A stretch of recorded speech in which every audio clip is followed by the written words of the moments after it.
Hey everyone, welcome.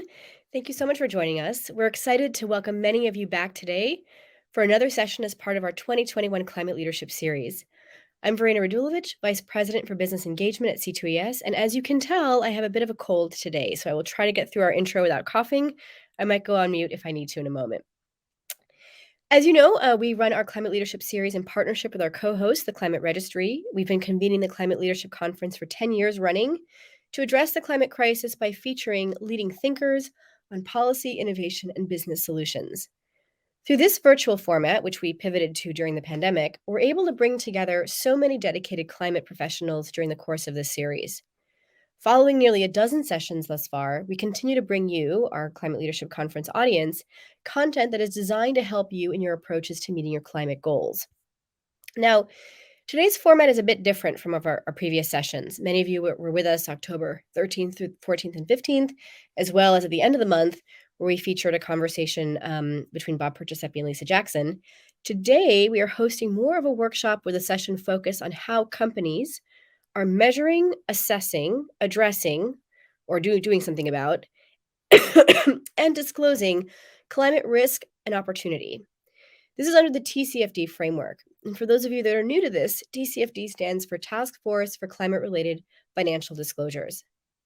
This workshop and presentation is built off of a project that C2ES is currently undertaking with support from WSP, who you'll hear from in a moment, to understand how companies in high-emitting sectors, these are transportation, utilities, real estate, and industrial companies, what they're doing on their climate-related risk and opportunity disclosure. The aim of our project, which is supported by Bloomberg Philanthropies, is based on our findings, is to craft high-level guidance on how companies can elevate their assessment of climate risks and opportunities that actually lead to greater strategic action. So not just disclosure for disclosure's sake, but to actually do the assessment and then have that turn into real action to make companies much more resilient towards the risks of climate change. And in doing so, a lot of this information and material can be the building blocks of how a company communicates its transition to a lower carbon economy. I want to take to the next slide for a moment, please. Oops. Let's keep going. Yeah, perfect. Thank you. And so what we're doing is within C2ES, we have something called our Business Environmental Leadership Council. These are now 39 companies that are representative of a cross-sector of our economy. They represent about between 8 and 10% of US greenhouse gas emissions and about 10 to 12% of US GDP. And we spoke to several of the companies here for background insights, and you'll be hearing from one of our C2ES Business Council member companies, PG&E, a utility in California, as part of this workshop. Next slide. So this workshop, the format is meant to be engaging and interactive, and we encourage you to participate in the conversation. To connect with your colleagues and submit questions for our panelists, you can use the chat function to the right of your screen. Next to the chat, you can use the People tab to search for and connect with specific colleagues. If you require assistance during the event, please email questions@climateleadershipconference.org. Today's session will be recorded, and the recordings will be made available on the Hopin platform in the coming days. We're grateful for the support of our 2021 sponsors. I want to especially thank our headline sponsor, Bloomberg Philanthropies, our host city sponsor, Entergy, our platinum sponsor, Dominion, and gold sponsors, Intel and SoCalGas. But today, we're going to be joined by experts Emily Wasley, who's WSP's practice leader, Katie Eisenbrown, a senior project director, and Rick Alsop, an advisor out of WSP's Canada office. WSP has authored a study on TCFD entitled Advancing Meaningful Climate Action from TCFD Disclosures, which helped inform and shape this work. I'd like to turn it over to our WSP teammates at this moment to walk us through the next hour or so, hour and a half of content that is really intended to help companies understand how other peer companies, perhaps in their own sectors, are taking steps to understand climate risk and opportunity, and how do they internalize that within their own companies to make decisions, and then in turn disclose those to those interested investors and possibly regulators. I will say one thing before turning it over to the WSP team. This work is really interesting and important. It comes at an important time. The SEC is considering climate risk disclosure in a regulation that was due to come out at the end of this year. It might be moved until early next year. And so how companies are addressing these issues is really critical for potential regulatory action as well. So with that, I will turn it over to our WSP team. Thanks, Verena. Just a bit of background on who WSP is on the next slide, please. We're a global consultancy that's more than 130 years old. We have over 50,000 employees worldwide. We meet our clients' needs with multidisciplinary services across sectors, industries, and geographies. We are expert technicians and strategic advisors, including engineers, architects, environmental scientists, designers, and project management professionals. We work across the entire scope of climate change services, leveraging sector and geographic specific decarbonization expertise where needed. We really aim to walk the talk and are proud that we have an A- on CDP, an SBTI approved GHG reduction target, and we're the first professional services firm to sign the sustainability linked credit terms. We have evaluated our climate risk using the TCFD framework and a qualitative assessment at this point, also using multiple scenarios. Emily, Rick, and I, as well as others on our team, work together to provide TCFD support to our clients. We're thrilled to be here today and happy to share some of the results of the climate risk opportunity and disclosure project we've been working on with C2ES. Just a brief agenda for the day. For the hour and a half or so. First, we'll be introing TCFD and some of the challenges with scenario analysis, which will set us up to talk through the study and some of the preliminary results. Rick will be presenting those, and then we'll have PG&E's Chris Benjamin talking about their TCFD journey, followed by an interview between Chris and Emily to talk about some of the broader climate risk challenges we're facing today and some of the changes in the industry. Please enter your questions in the Q&A box throughout, and we will have time to address those questions at the end.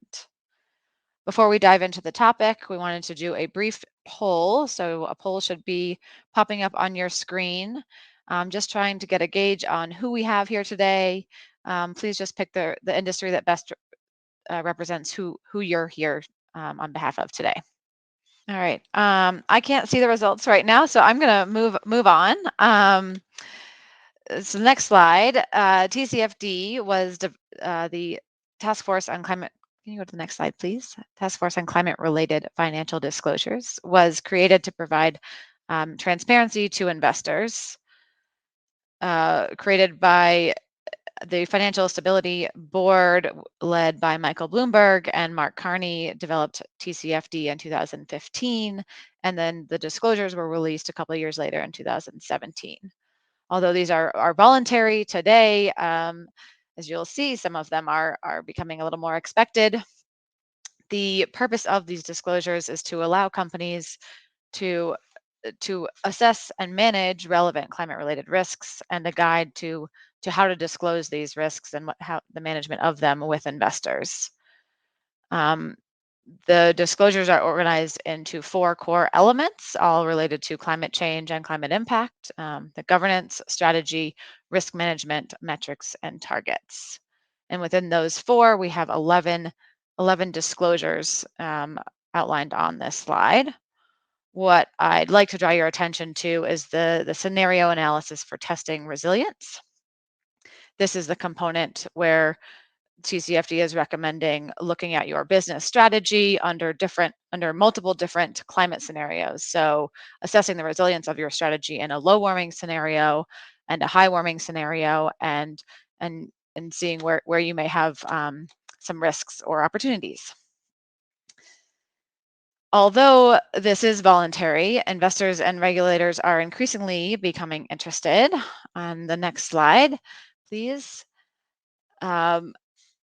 They are becoming really expected, and large investors are pushing investees to disclose under the framework. Regulators are beginning to require climate-related disclosures. In particular, the US SEC has recently indicated they are exploring how to integrate climate risk into mainstream disclosures. As you can see across the bottom, several countries are proposing or mandating disclosure under this framework. So all that to say that these investors and these regulators, to them, disclosure is really key. On the next slide, disclosure is key to assessing the risk and opportunities and disclosing the results of what's important. Nope, sorry, go back, please. TCFD says, quote, financial markets need clear, comprehensive, high quality information on the impacts of climate change. This includes the risks and opportunities presented by rising temperatures, climate-related policy, and emerging technologies in our changing world. TCFD cites 3 specific benefits of better disclosure, which of course must be driven by enhanced internal assessments. Risk assessment, capital allocation, and strategic planning. With better risk assessment, companies can more effectively evaluate climate-related risks directly to the business, its suppliers, and competitors. And with better assessment and disclosure, companies can make more informed decisions on where and when to allocate capital. Companies can evaluate risks and exposures over different time horizons, influencing strategic planning. So disclosure is key, but it requires scenario analysis to determine the impact on your business. Next slide. So for each scenario, TCFD recommends that under each scenario, you assess the risks and the opportunities. So the risks here shown in orange, both transition risks and physical risks, and then the opportunities as well. So for example, you might, typically you're going to use a low warming, sort of high transition scenario, which may present some lower physical risks, but potentially greater transition risks. Or you might have a higher warming scenario where the global economy maybe has fewer transition risks, but the physical risks on your assets may be greater. So the key is for each scenario, you have to do the risks and the opportunities, and then how do those risks and opportunities play into your strategic planning, and then more specifically the financial impact of that strategy. So how do these risks and opportunities play into your strategy, and then what impact does that have on your revenues, your expenses, your assets, and your capital? And so that really is a very deep disclosure, which is why many organizations are struggling to figure out how to incorporate it all, which brings us to the next slide. So scenario analysis is considered decision useful by investors, but it is one of the least disclosed TCFD recommendations. In a report put out last month, TCFD highlighted all of the disclosures that are currently public. So this chart is showing the 11 disclosures that we mentioned earlier, and then highlighted in red is the resilience of strategy, which is where the scenario analysis really comes into play. So of all 11 disclosures, it is the one that is least commonly disclosed. However, the bar on the bottom is showing that 75% of investors find this particular disclosure to be very useful. So while it's considered decision useful, it's considered one of the most important ones, it is the least common one to be disclosed. And why is that? Because, well, it is just hard. So on to the next slide.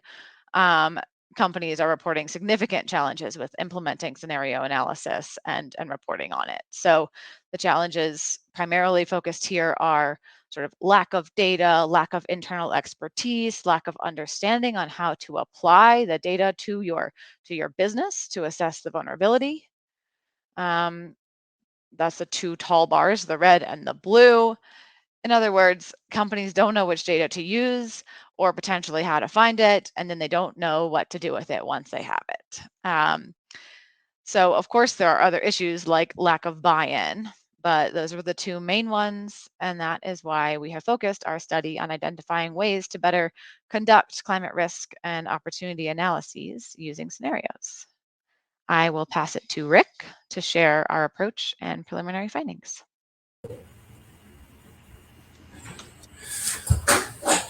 Thank you, Katie. Phil, if you want to go to the next slide. And then the next slide. So our study was to try and understand the ways that companies could enhance their climate-related risk and opportunity analysis, as alluded to by Katie. This is indicated by the TCFD report, as well as our own interactions, that it's one of the trickier parts of the TCFD. So C2ES partnered with us to conduct the study of companies who have they themselves conducted this type of analysis. We wanted to learn what was working, what is not working, lessons learned. We focused on highly emitting sectors that are also impacted by climate change, either because they're high emitting or because they have physical assets that are highly vulnerable. And these include utilities, commercial real estate, transportation, industrials. The work was supported by Bloomberg Philanthropies. Next slide. Multiple sources were included in the analysis. So after a literature review on scenario analysis and all of that, we then conducted interviews with 19 members of the C2ES's Business Leadership Council. And then after compiling initial results, held workshops with those groups to work through and begin to lay out some of the preliminary findings that you'll see today. Next slide. We organized the results into 4 focal areas that have a somewhat chronological flow to them, but are really quite cyclical. The first being that measuring exposure, the act of how a company is measuring how climate change will impact the economy or the world around them. Number 2 is assessing vulnerability, or understanding how companies, assets, employees, business models, financial flows may be impacted by a changing climate. Third is addressing risks and opportunities, or how the companies are developing plans to drive action and to drive adaptation and resilience. And lastly, disclosure, or how companies determine what of the above areas are needed to include in disclosure. So the rest of this, so for the next few minutes, I'm going to go through the results sort of at a high level, as provided by the BELT members, and the insights that we obtained therein. Next slide. And then the next. So as stated, the first focal area is the identify the study is the act of measuring exposure. These can be physical changes, such as how assets may be impacted by a changing climate, or it can be transitions. So asking how the transition to a low carbon economy or might create opportunities or risk to the business model. Although companies, the first step, need to identify potential sources of exposure based on internal and external consultations. And really, what we learned from our group is that companies need to think beyond operations, just assets as might be positioned in the pictures, to employees, customers, and supply chains. So the question is, what data do companies actually use? So if you go to the next slide. The main data that companies use for physical analysis is actually climate data. The data produced by climate scientists around the world for academic research that the business community has begun to learn how to use to assess exposure to a changing climate under different scenarios. This data we can roughly bucket it under 3 different areas. One being raw climate data, like the actual results of global climate models that are very, very detailed and granular. You can have pre-processed climate data that's presented in platforms like an Aqueduct or a World Bank platform, that you can sort of see numbers that might be intuitive or relevant to you. Or you can have processed and interpreted climate data that's provided by third-party providers and maybe processed using proprietary methods. All for physical analysis, every data was noted as exploratory, so sort of seeing how the world evolves under different sort of emission trajectories. Next slide. Under transition data, was the data that our companies talked about was more, let's say, the sort of term for that is normative in nature. So it's asking how do our economies and our energy markets need to change to adapt to a 1.5 or a 2 degree warming target. Groups such as the International Energy Agency or the Network for Greening the Financial System provided this data. Next slide. So we have another poll for you, which is what climate data do you use or are planning to use as part of your scenario analysis? So is it that raw physical climate data? Is it processed climate data from a data provider? Is it transition data such as from IEA or NGFS? Or are you not at that stage of your journey? So I'll give about 30 seconds for a response. Be interesting to see who's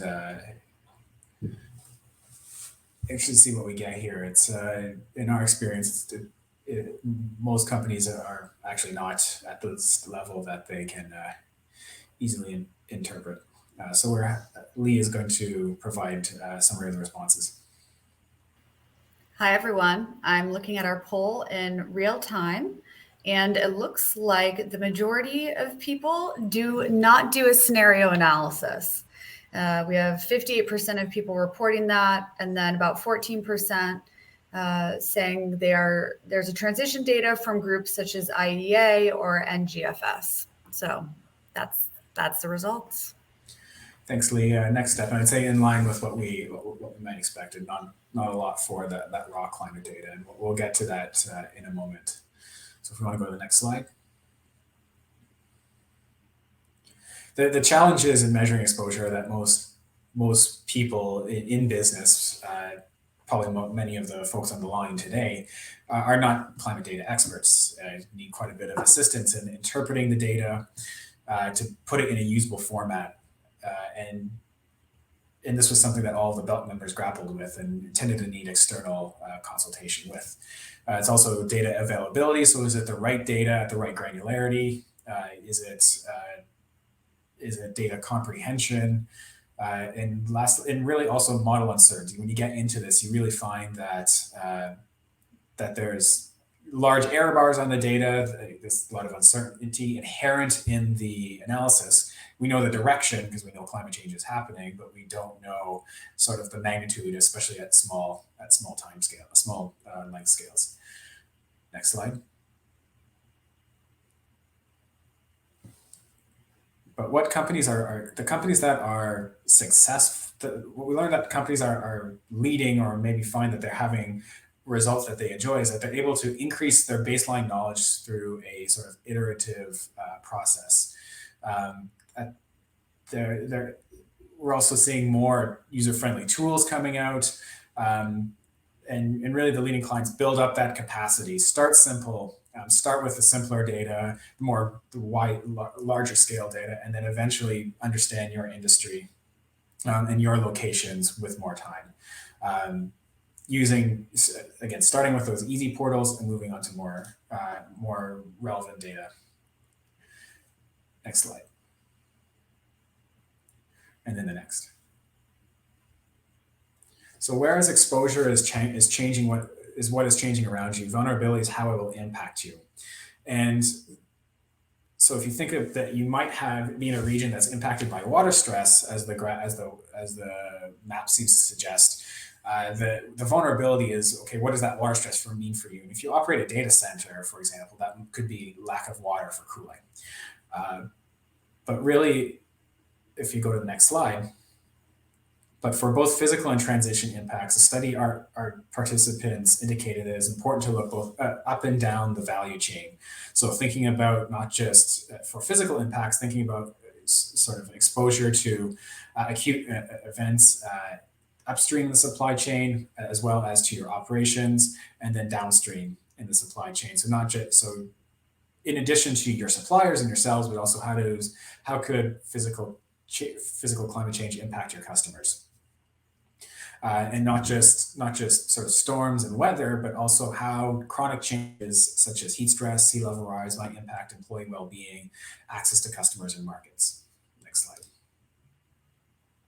For a transition analysis, it also involves taking a look at your company operations, revenue sources, business model, understand how you might be exposed to carbon taxes, and whether or not your markets might be impacted by climate change, high emission intensity, and whether your operations might be vulnerable to protests or climate litigation. This is all very much in alignment with the TCFD itself, so not necessarily anything new, but what the if you go to the next slide, what the participants talked quite a bit about was how do you actually capture this information in a way that is useful. And there's sort of two main tracks that companies will identify. The first being and perhaps the simpler way being qualitative assessment. So you might say, we have this data center. We own a data center. It's exposed to water stress, so it is. And if we don't have enough water, we can't cool that, so it cannot operate, and that's a high risk. But we might say that it is also in a region that's somewhat exposed to flooding, but you have strong flood barriers, so that is a low risk. And you use internal and external consultation to bucket those vulnerabilities into high, medium, low based on your exposure. The second is more quantitative, where instead of trying to bucket it as high, medium, low, our companies began to ask, how can we have a relationship between the damages and between the climate exposure and any kind of physical impact, positive or negative. And more companies are on the qualitative side because the quantitative is inherently more difficult. You have to develop those sort of financial equations. So it takes a bit of evolution. Next slide. I would say the challenges we observed, I alluded to these a bit throughout, but I'd say the one that our participants voiced the most was lack of peer examples. So you're sort of left on your own devices to establish whether or not a risk is actually high, medium, or low. And you can have those internal consultations, but it's tough to know how other companies think about it as we're not sort of at the stage of having robust scenario analysis disclosure, as alluded to in Katie's introduction.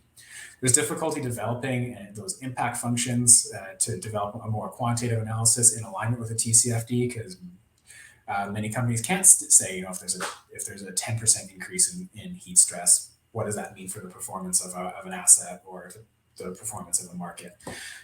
So developing those and having them be universally agreed is a difficulty. I'd say lastly, even once you get over that hump, you have issues of false precision where you can get sort of stuck into the numbers and trying to understand how can we make them more, make the error bars lower, make them more precise, but really it's a scenario analysis exercise, and we all need to think of it as a high level order of magnitude type of estimations. Next slide.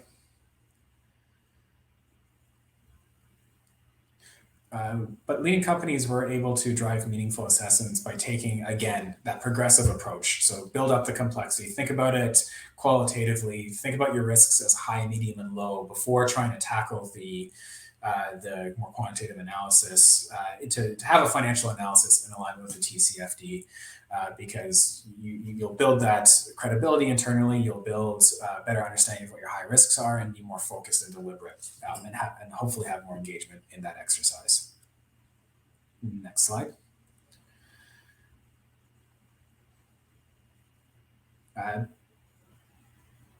Of course, once you know the risks and opportunities, part of TCFD is disclosing how you are addressing those. And this, I'd say, is probably the area of one of the focal area that has quite a bit more, is maybe a bit less evolved in the community, because most companies, as implied by our polls, have not necessarily have even reached the point of doing a scenario analysis.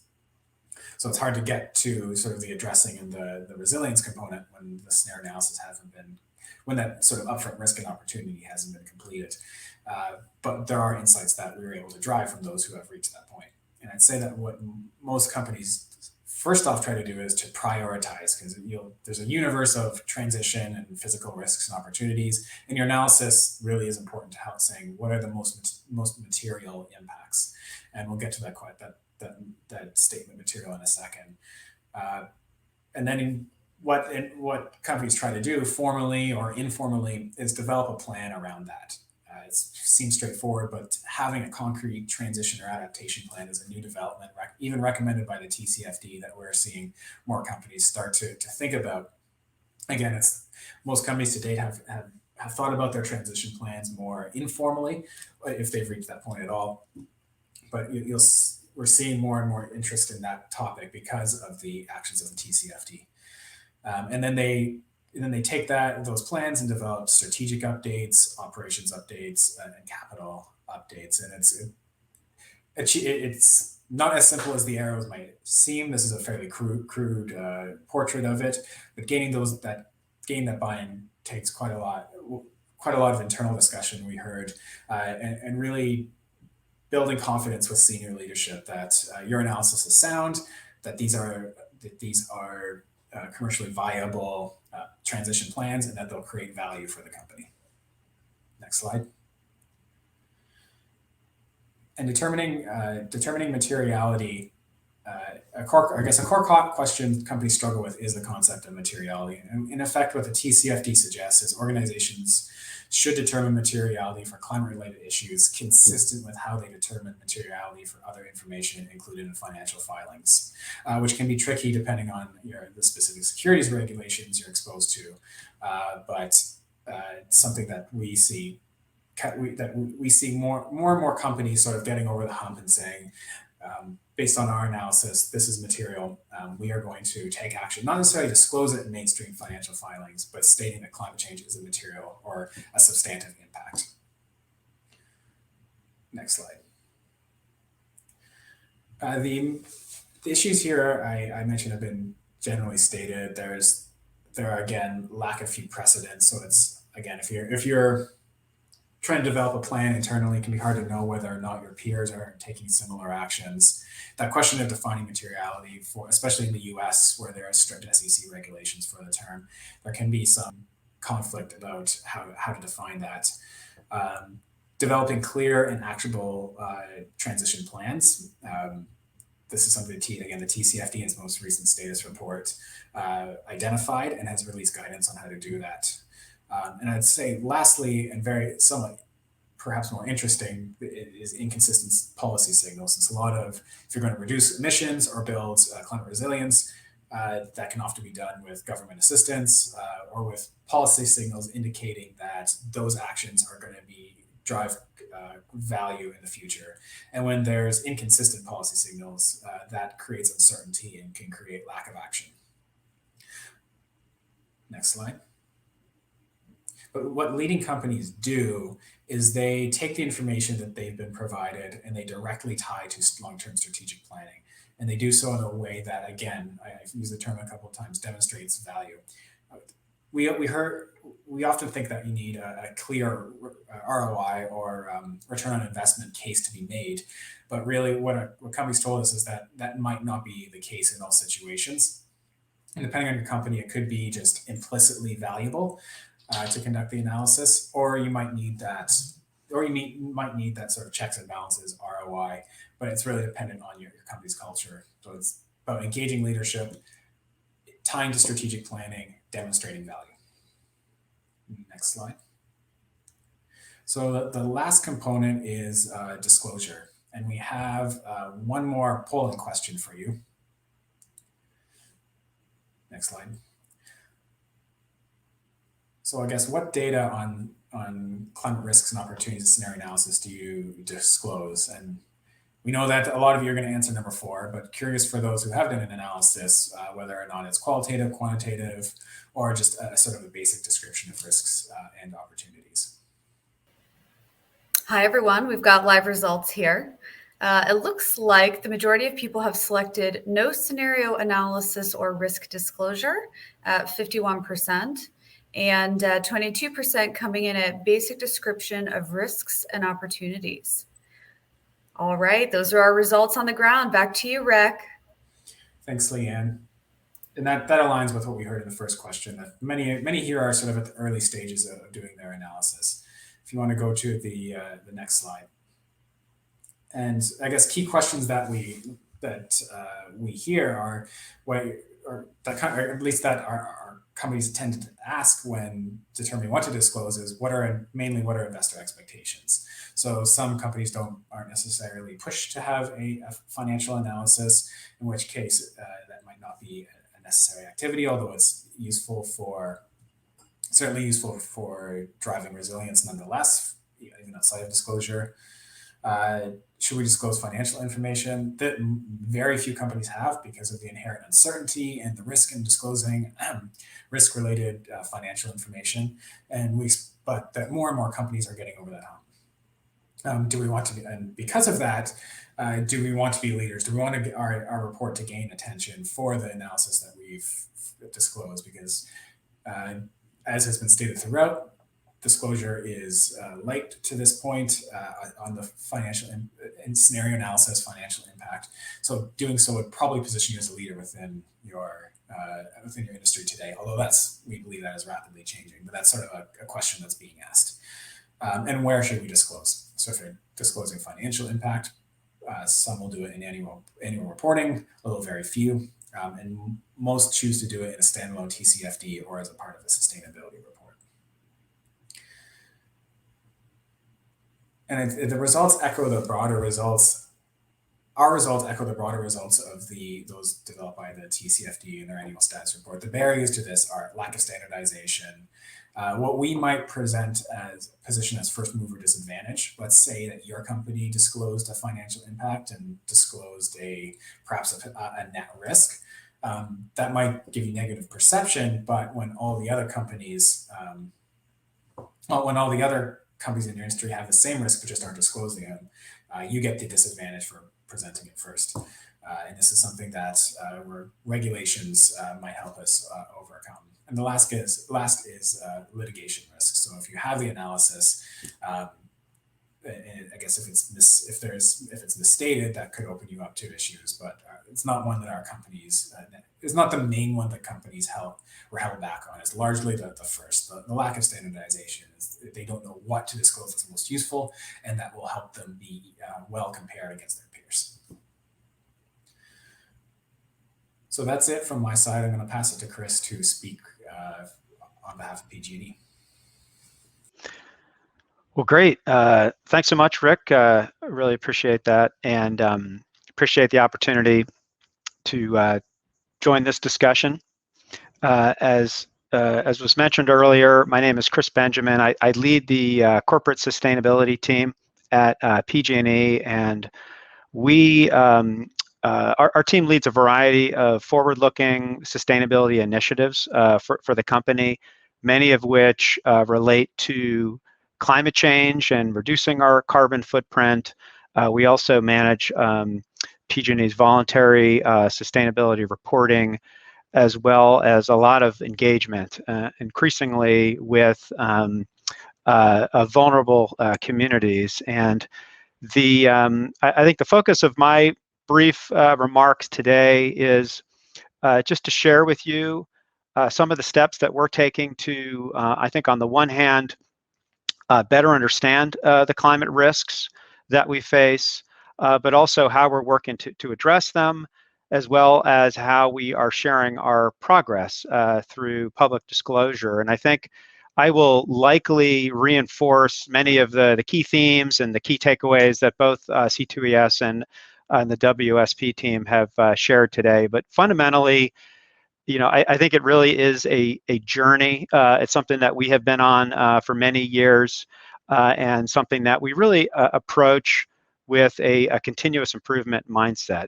So if you wouldn't mind going to the next slide, just very briefly about PG&E, in case you're not familiar. We are a utility based in California. We provide both gas and electricity to about 16 million people in Northern and Central California, focusing on climate change, sustainability as something that we have been doing for many years. Last year, we reached a milestone, you can see here with our electricity, 85% greenhouse gas free. So clean energy has been a big focus for us, as well as increasingly adapting to a changing climate. And we approach it through what we call the triple bottom line of serving people, planet, and California's prosperity, supported by operational performance. So that's sort of the lens that we use. So if you go to the next slide, just briefly, maybe picking up on Rick's earlier point about the world around you, the context, that's really important. for us as we operate out here in California, a state that has a long tradition of very progressive climate and clean energy policies, including a goal for the entire state economy-wide to be carbon neutral by the year 2045. And as you can see from the slide, that will translate into a fairly steep decline of the state's emissions over time, and fundamentally will just really impact how we use energy as a state. And a shift towards electrification, a shift towards cleaner fuels, I think a major transformation within the transportation sector, which currently is about 40% of the state's emissions. And you can see some of the more near-term milestones over there on the right, looking out to 2030. More renewable energy in terms of 60%, doubling energy efficiency goals, as well as a goal of 5 million electric vehicles, zero emission vehicles on the road by 2030. So as an energy provider, this has a lot of implications, not only for us as a utility, but for our customers. And so we're very hard at work on all of these fronts. And if you go to the next slide, in terms of the transition risk and decarbonization, we're really taking a two-pronged approach here. Over on the left is doing everything we can to reduce our own operational carbon footprint, and over on the right is really leaning into the role that we play as a utility in enabling our customers and our communities to reduce their footprint. So on the left, it's things like incorporating more electric vehicles into our fleet, or reducing emissions from our energy system and our facilities. And over on the right, more cleaner energy for our customers, as well as what can we do to help accelerate the transition to cleaner transportation in the state, to enabling our customers around energy efficiency, to support for all new electric new building construction in our across our cities and counties. And I think at the high level, as Rick noted, there's certainly a lot of risk as we make the transition to address climate issues, but there's also a lot of opportunity here as well, and we're excited about many of those opportunities ahead. But if you go to the next slide, we can sort of flip to the other side of the climate change coin, and that is adapting, to a change in climate, the physical risks associated with climate change here. And as a utility, as an infrastructure a company, we face a variety of risks from a changing climate, both in terms of more frequent extreme weather events, and you can see some examples here on the slide, as well as sort of those more slower moving climate changes, things like rising temperatures over time, or sea level rise. And so the approach we're taking here is doing a number of things to better understand the nature of these climate risks over time, and then really integrate forward-looking climate data into our business and how we manage our assets and our operations using the best available climate science. And we're really fortunate to be a utility out here in California, a state that has invested substantially into climate research over the years.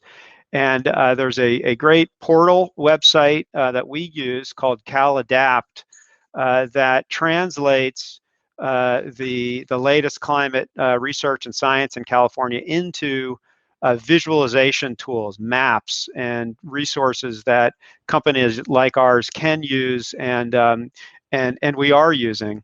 And I think for us, it's been helpful to have a centralized team, climate resilience team within PG&E, to sort of serve that gatekeeper role to help understand the science and then package it in such a way that our operational teams can use. I think another big area of focus for us has been just integrating climate data and considerations into our risk management program generally. We think of climate change as a cross-cutting risk, so something that actually influences other risks in terms of both risk drivers as well as consequences. And so if you think about as a utility, there are a number of more event-based risks that we face. Something like, failure of assets within our electric system, and climate change influences that. So hotter weather, more extreme weather events has an impact, on those events. And so that's sort of how we think about it.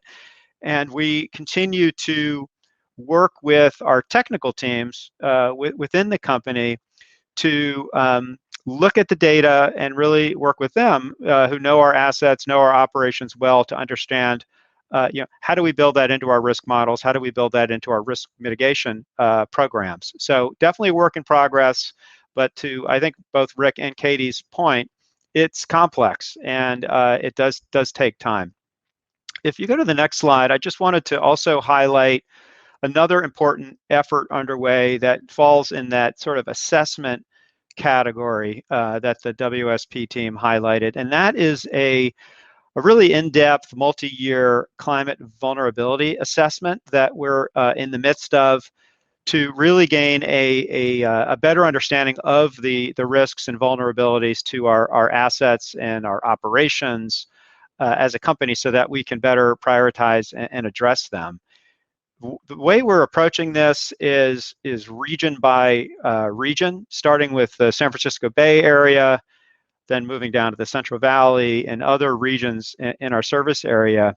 And I think one of the things that's important to note about this is, as part of this effort, we will also be doing a significant amount of engagement with disadvantaged and vulnerable communities about what the findings of this work.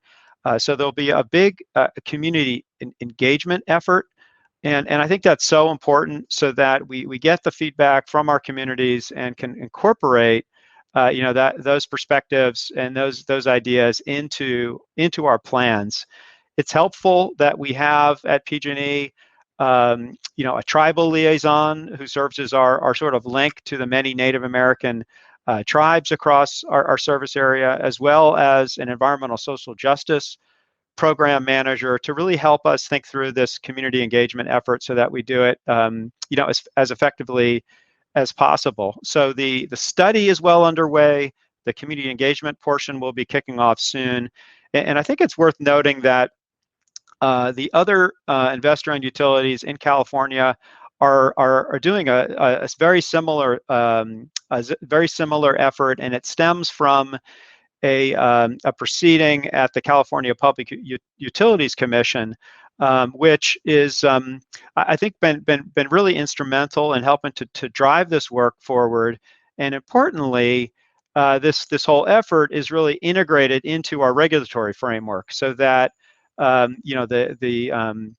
learnings and the results from the community, or from the climate vulnerability assessment, will be incorporated into future regulatory filings, along with projects that will be proposing to make our system safer and more resilient.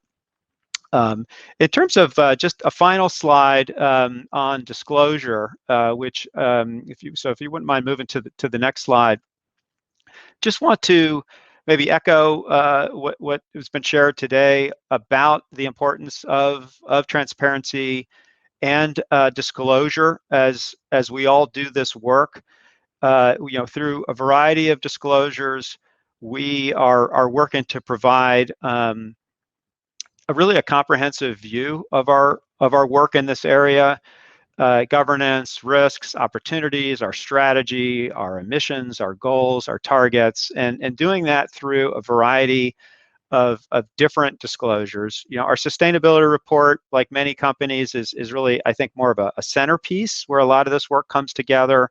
But you can also, see some of the acronyms or the frameworks, that we are using to provide this information. We've been reporting to the CDP since, I think, the mid 2000s, and so that's been a really helpful framework for us over the years to think through many aspects. And of course, we're at the point now where we're actually working towards producing our first standalone TCFD aligned report, where we will pull this information together in one place and incorporate the findings of that community vulnerability assessment that I mentioned earlier. And so it's a journey. I think it's one that we're all on together, and it's helpful, I think, for all of us to share best practices and learn from one another as we work together to better address the climate risks. And I think the last thing I would leave you with is, as we've done this work, is just an appreciation for the important role of engagement, both internally. We have a lot of different working groups and teams focused on different aspects of this, as well as externally, to share what we're learning and what you're learning along the way, so that you can get feedback and input from your many stakeholders. And I think that only will lead to better outcomes. So I think I will leave it there, and I think welcome Emily into the conversation.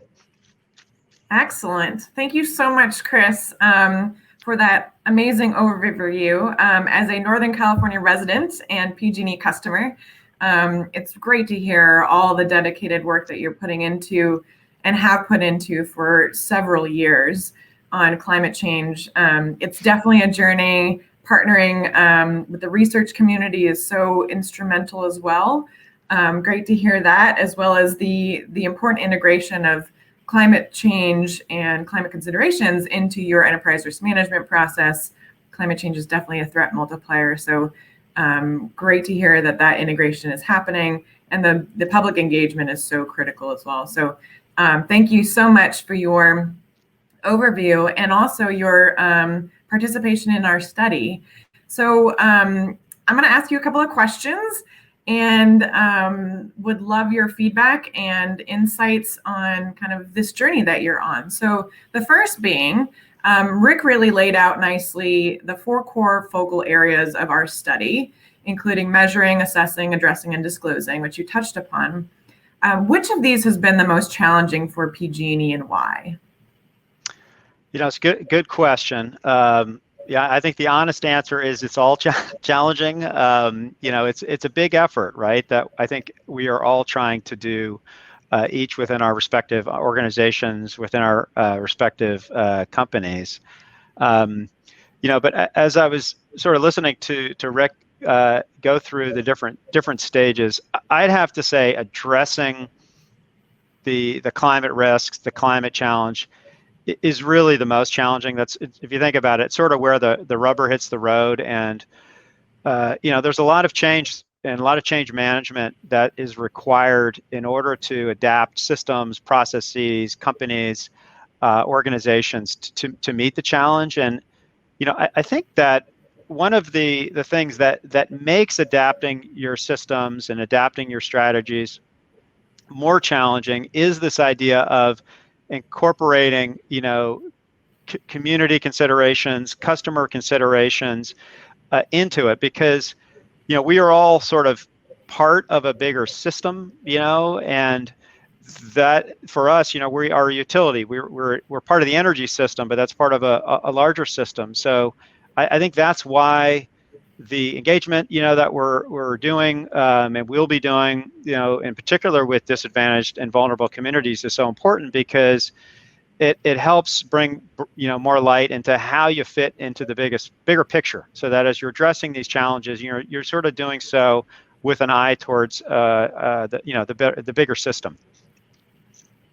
Absolutely. I mean, it's so evident that cascading impacts affect all sorts of different systems that interact and depend on each other. And transformational change is really necessary for us to truly adapt to a changing climate. Thank you for that insight, Chris. Next question being, so given that addressing is a little bit challenging, what might help PG&E overcome this challenge in the future and to advance an equitable and resilient transition for the energy sector? Well, that's a good question. And as I think about sort of what's needed, I look at it through the lens of not just our company, but almost really for the community at large. And I do think more funding and resources is a critical need. If you just think about the scale of change, that's needed here, there's just a lot of support and resources that are going to be required in order for us all to sort of make this transition together. And I think it's why collaboration is so important. Just maybe a couple of examples of how we're thinking about it or approaching it. The federal government through FEMA has an opportunity to take advantage of what they call pre-disaster mitigation funding through the FEMA BRIC program, and we've actually teamed up with a number of other organizations to apply for some funding through that program.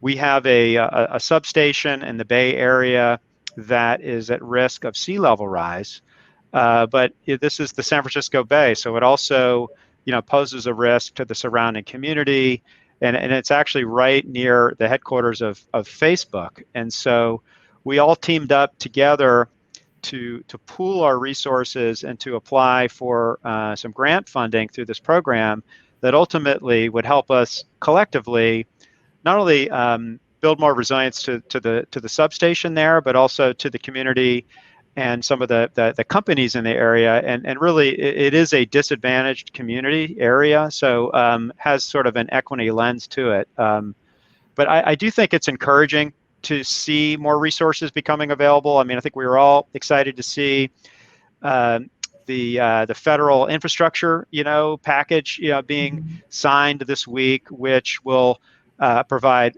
much needed resources in a variety of areas, including for things like grid hardening or for communities to help build resilience. So I think that's a positive development. The state of California is dedicating more resources for communities and for tribes, and so I think we're definitely headed in the right direction. But there's a lot of work to be done here, and ultimately, I think it's going to need to be a more sustained effort. Agreed. And you mentioned the BRIC FEMA funding, and FEMA also just released a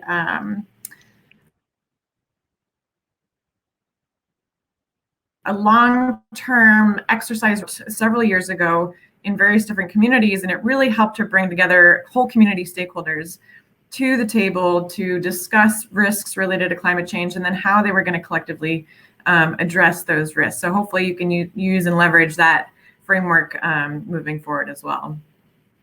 Okay, I think we have one time for one more question, and you touched upon this pretty significantly, which is wonderful because the issue of equity and underserved and traditionally underrepresented communities has been and will continue to be an issue when facing climate change. Those on the front lines are hit first and worst.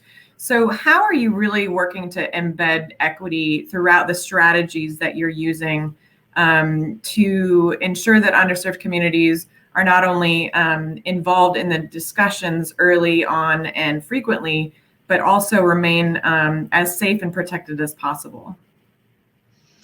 It's a really good question, and it continues to be just a really big priority for us. And in many ways, I think about it, it's like sustainability. You're just working to build those considerations into everything that you do, as an organization.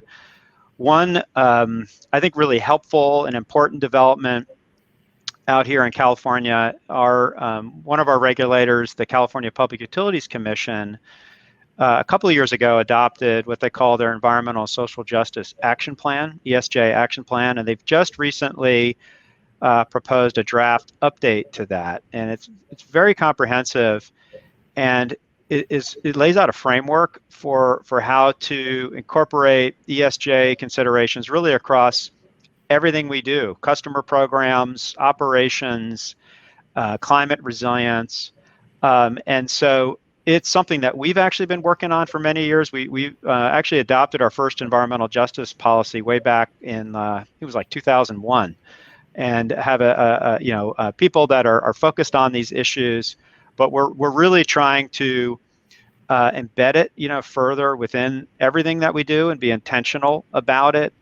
I've talked a bit today about the climate adaptation kind of work we're doing. It's also something that we're really focused on the mitigation side of things. And just as one example of that, we have a whole host of programs to help drive more adoption of electric vehicles across our service area, and that includes helping to build out EV charging stations and ports for our customers. We just recently completed a program to install about 5,000 EV charge ports at workplaces and multi-unit dwellings, and about 39% of those were in disadvantaged communities. And so just being really intentional about how we are developing these programs, implementing these programs to provide greater access and opportunity so that everyone can participate in the clean energy transition. Excellent. Well, Chris, thank you so much again for sharing your insights. You have been such a dedicated leader in this space, and we really thank you and your team for all the hard work that you're putting into this. And now I'm going to pass it back over to Rick. Thank you so much. Great, thanks. Thank you both. If you want to put the slideshow back on. Just closing with a few thoughts. We've gone through the results of our focal areas. Next slide. And really some closing thoughts on how TCI, climate risk analysis, scenario analysis, opportunity analysis might evolve over the coming few years, let's say. And I'd say that the theme here is very much the theme that I think everyone was thinking coming out of COP26, which is, okay, let's start thinking about action. We've done a lot of planning and pledges, but let's start to really show how and show, as companies, let's show our investors and our stakeholders and everyone around us what we're doing to become low carbon and resilient. That's where we see the purpose of this analysis and of TCFD going, now that there's quite a bit of momentum behind it. So that's a greater and high quality scenario analysis, developing those actionable concrete adaptation and transition planning, mandatory disclosures, chief resilience officers, and really thinking more broadly about the analysis, thinking about the unintended consequences of TCFD and making equitable decisions about not abandoning areas that might be high risk, but working to mitigate and to build resilience together. Beyond just companies, thinking about TCFD for governments and other organizations, and really building resilience throughout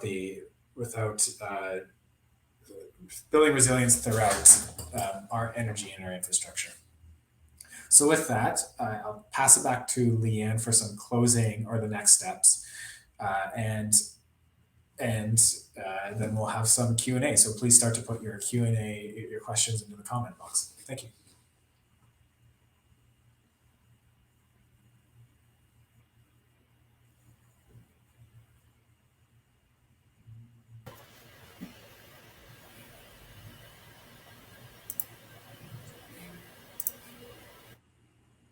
Hi, everyone. Looks like we have some really great questions coming in. I encourage you to continue to put your questions in the event chat, and we will queue them up for our panelists. Thanks so much. Thanks, Leanne. So I will begin to sort of distribute questions to my my colleagues here, looking through them. Emily, there's a question I think you'd be well positioned on. So how can companies balance climate transparency with the protection of proprietary information? Ooh, what a great question. This is a challenge that we see a lot of our clients struggling with. And truly,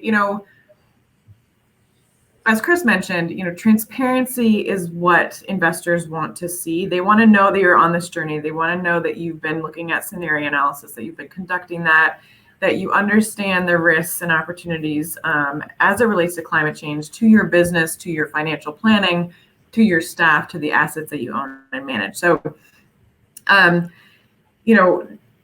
that's related to the impacts. And Rick touched upon this kind of double materiality concept of really disclosing the impacts of climate change on your business, on your organization, on your people, on your assets, on your supply chain, as well as really looking at how you're impacting the climate. So that gets to kind of the transition component.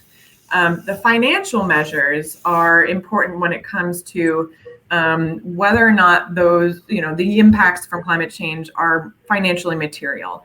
And that really should go in your 10K filing. So it's not as clear yet. We're hoping that the SEC guidance will provide a lot more details on, the thresholds or levels of transparency and disclosure that would be useful for decision useful for investors and the general public, honestly, to understand really where these risks are and how organizations are addressing and managing these risks. So it's a complicated question with a complicated answer, but it's definitely a work in progress. There are a variety of different ways that you can disclose risks and opportunities and the way that you're managing those. So hopefully that answers your question, but happy to follow up if you want to shoot me an email to discuss further. Thanks, Emily. Katie, how can startups and I guess smaller companies incorporate what we've talked about today? Sure.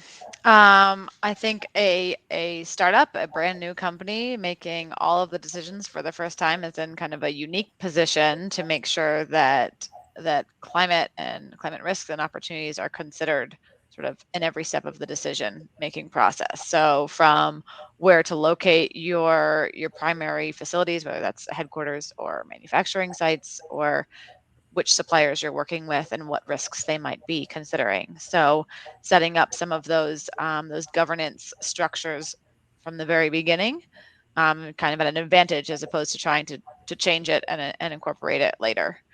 And for smaller businesses, I think, we discussed some of the data issues and kind of questions around that. And I think the more that hopefully the result of some of what we're working on here can enlighten users to use that data to evaluate their current risk, will probably help them out.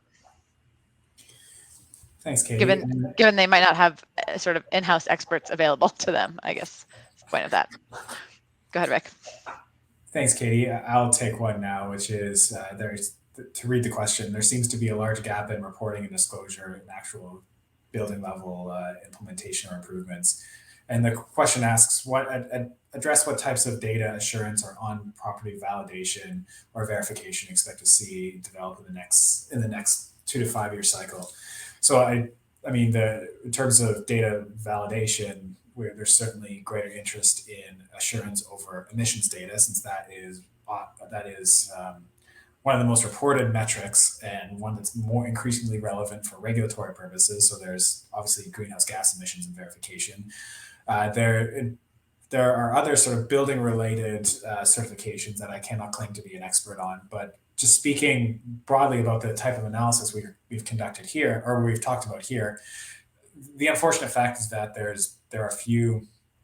are no real standards for climate scenario analysis yet. There was quite a bit of discussion within our group about the pros and cons of a standardization approach. If you have a standardized scenario that everyone needs to be tested against, that definitely would create comparison or comparability. So if company A did the exact same scenario analysis at company B, you could compare their results.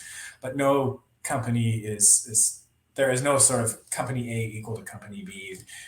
The ability to tell your own story through scenario analysis for company A and company B could be limited. And so that the analysis might not be true to their own form, might not give the greatest opportunity to present risk and opportunity. So that we didn't quite land on that as a group. I would say it was one of the more heated back and forths that were discussed, or more lively, I should say. So there's no verification, there's no standards to verify against yet with scenario analysis, and it's an interesting question whether there will be in the future. Emily, what are the benefits for municipalities to complete risk assessment? And secondary to that, are there specific areas besides stormwater management that municipalities should require risk assessments? I was having trouble hearing you ask that question, Rick. Sorry, what are the benefits for municipalities to complete a climate risk assessment, and what are the specific areas besides stormwater management that municipalities should be prioritizing? Great. Okay. Excellent question. And I think, there's so many benefits for municipalities to complete a climate risk assessment. I think a lot of them already are doing this. And I think to speak to Chris's point about partnering, sharing resources and collaboratively assessing these risks with businesses, small, medium, and large, with civic engagement partners and local universities is going to be so much more effective than for a municipality to do it on its own. So I think municipalities have traditionally assessed their core vulnerabilities to climate change. I think the next step in the progression is to understand their resilience.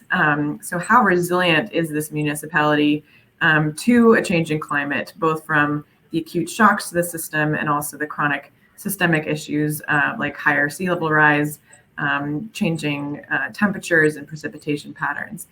In terms of your question B, are there specific areas besides stormwater management municipalities should be prioritizing for climate risk assessment?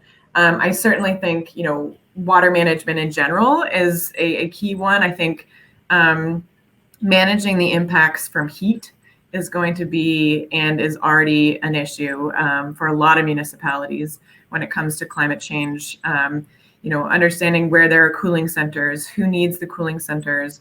Are cooling centers also maybe providing benefits for the community as a community center so that they don't only have to go there during a disaster, but they can actually use it for educational purposes or connecting with each other on a more personal level. So there are definitely areas to look at beyond stormwater management, as well as supply chain management and distribution management. All the ways that a municipality operates and depends upon various systems for safe and secure and healthy living will be impacted by climate change risk. So understanding what your current vulnerabilities are and conditions are, and then layering on climate change has been an effective approach that we've seen. But as I mentioned before, moving from risk to how are you assessing resilience and what are those indicators aligns with what the TCFD is asking for, but also really helps municipalities understand where their strengths are and where they may need rooms for improvement.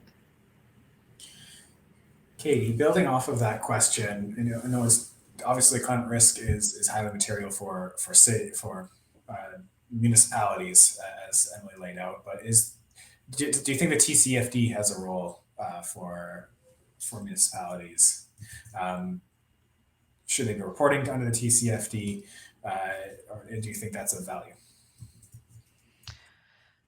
Yeah, I think one of the big things about when we look at qualitative and quantitative risk assessments, we're looking at locations. And if you talk about a city, you have a very specific specific thing you're looking at. So you might look at some of the microgeographies of specific buildings, but more broadly, you care about the city on a whole. So they can certainly apply some of the framework from TCFD. And I have to say, I don't work specifically with cities, so I don't know if there are some specific ones in there. If Emily or Rick want to chime in on that. But yes, you can definitely apply the same principles and ideas to city analyses.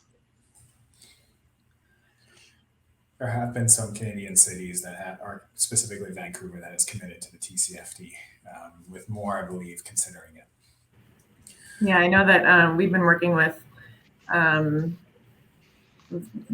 Francisco Public Utility Commission on a water risk and opportunity framework and various other water utilities that has a clear connection to TCFD, so that when they get to the point where they want to align with or disclose along the lines of TCFD, they can do that collectively and collaboratively with the municipality. I can take a last question, which is how can governments, or what role should governments play in helping businesses to manage transition risk? And I think that it is really comes down to a point made sort of when we talked about the addressing side of the focal area, addressing focal area, which is creating that sound policy certainty. So we know that various actions are needed to meet a low carbon transition. And we know that those need to be applied consistently, and to escalate, a carbon price needs to start, and it needs to, a lot of data suggests that it needs to become quite high for it to be effective in driving a transition. We know that adaptation is needed. We know that adaptation and funding is needed consistently and in large volumes to achieve, even in a low emitting scenario, to maintain resilience. And for companies to see themselves in a low carbon resilient world, they need to know that the countries that they are operating in or operating with see it the same way and are making the same commitments. When we do scenario analysis and we're thinking about, how could you be exposed to a carbon pricing, we need to know that those carbon prices are realistic, that they have a realistic chance of being implemented and increasing as suggested, so that companies can justify their investments into lower carbon resilient infrastructure. So with that, I'm going to pass it to Leanne, who will have some closing thoughts. But I thank you from the WSP side. I thank you all for joining, and it was great to be here today.